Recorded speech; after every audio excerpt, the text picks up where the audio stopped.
So next up, we've got a clip from Adam Ante. At the time, he was the CFO of Paycor. This was in June of 2024. Now he's the SVP and managing director at Paychex. Paycor was acquired in April of 2025. So a little bit of growth for him. I know you've gone through going public, and you've gone through a company being acquired as well, correct? I have not gone through the process of going public. We thought we were going public, just like every other company during the ZERP era, but I've gone through the process of being acquired. And if you're acquired, the CFO and the chief legal officer and usually the head of HR are the first three out the door. If you're acquired and you are the CFO of a company and you go to that next company, you're probably not going to get that same title. Maybe even like it may appear on paper like a demotion of sorts, right? Well, usually they don't keep you around because they already have a CFO, and ostensibly it's a bigger company if they're acquiring you. There are a couple of scenarios, I think, where like the minnow swallows the whale. One example that I can think of is Matt Hudson. Coda was acquired by Grammarly, much bigger company, and the CEO of Coda became the CEO of Grammarly, and the CFO of Coda became the CFO of Grammarly, which was neat to see. Let's let Adam rip here. Adam, do you think finance people pigeonhole themselves into narrow roles? Are there examples of like jumping into places that you didn't belong in your career that actually paid off? I think finance people do that in spades. They're so good at it. Finance people, accounting people, people with that background. I don't know if it's because it's just where they're comfortable is, staying in numbers and staying in the financials, or if they don't realize the opportunity that they have to really take things to the next level. But I do see, folks sort of shrink away from the opportunity to like really press into the business and show up in places that, maybe they don't have any right to be, but there's an opportunity. And I think it's cool. Like folks always want a seat at the table. And when I hear people say like, I want a seat at the table, or they're not giving me the seat at the table, I think you have to like look at yourself and say like, well, first, are you adding value to these conversations? Because when you're adding value and you're killing the things that you're doing, people want you to be sitting at their table. And then when you get to the table, then you're like, I have the right to sort of get into anything I want.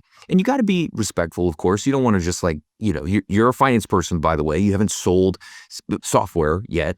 But, when you can step into some of those areas, you can add a different perspective. And I think that's what's really valuable is when you can come with a different perspective, then everybody can make better decisions. And I've been sort of lucky enough to get into those opportunities, quite a few times in my career.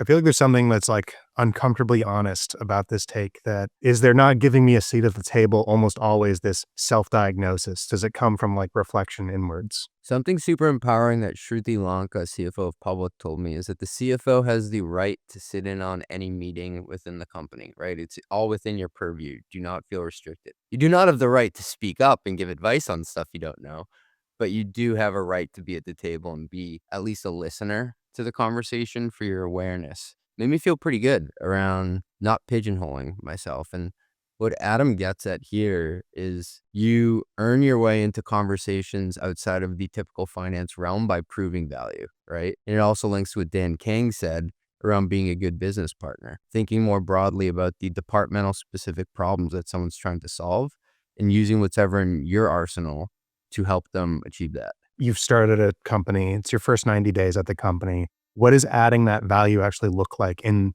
let's say, the first 90 days when you may not have earned that trust yet?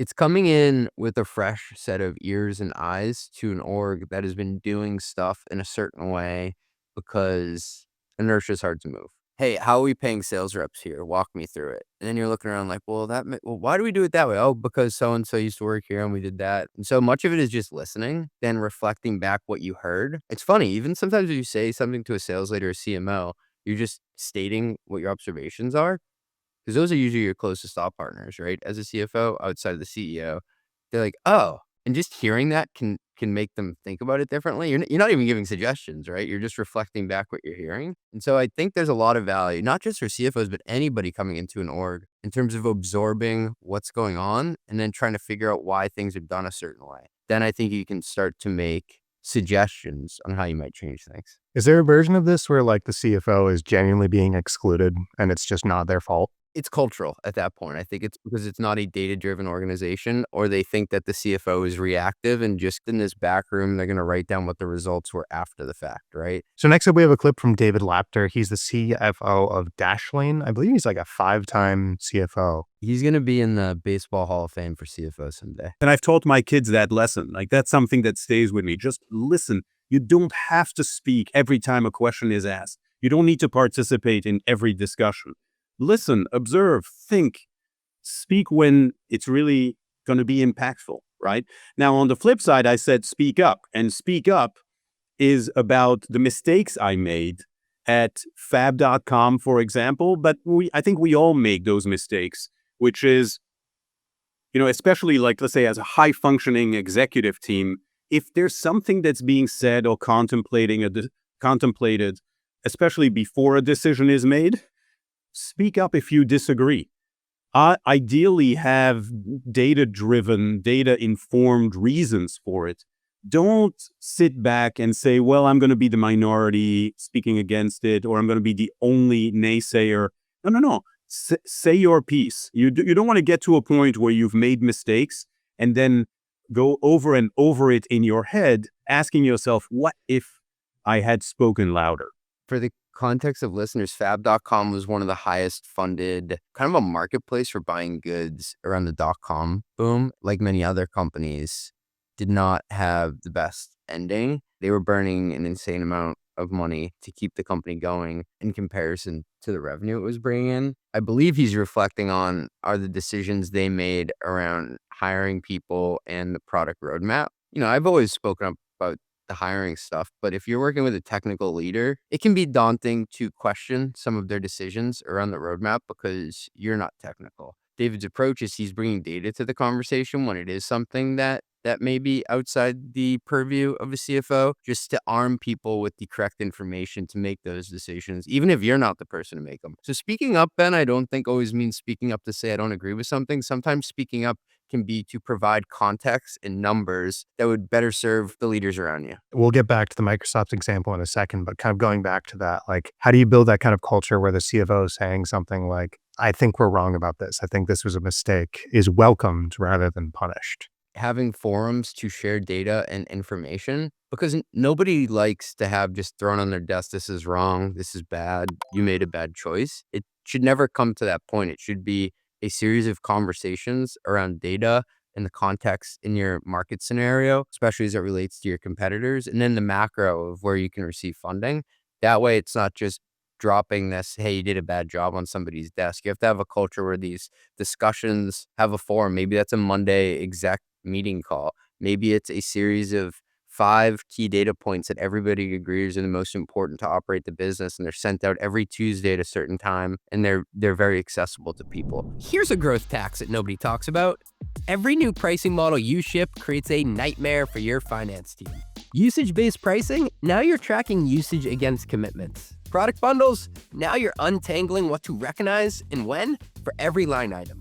Mid-cycle upgrades, good luck manually reallocating revenue. The pricing strategies that drive growth are the same ones that break your finance process. Right Rev turns that irony into a competitive advantage. Your product team can ship new pricing without asking finance for permission, and your sales team can close deals without worrying about downstream chaos. But I've seen too many companies where sales are celebrating a huge quarter while finance is still trying to figure out how to recognize half of it. It's actually me. So here's a good place to start. RightRev built a free tool at calculator.rightrev.com. It scores your RevRec process, shows what's exposing you to risk, and tells you exactly where to focus before it bites you in the rear. Probably explains why your last close took so long.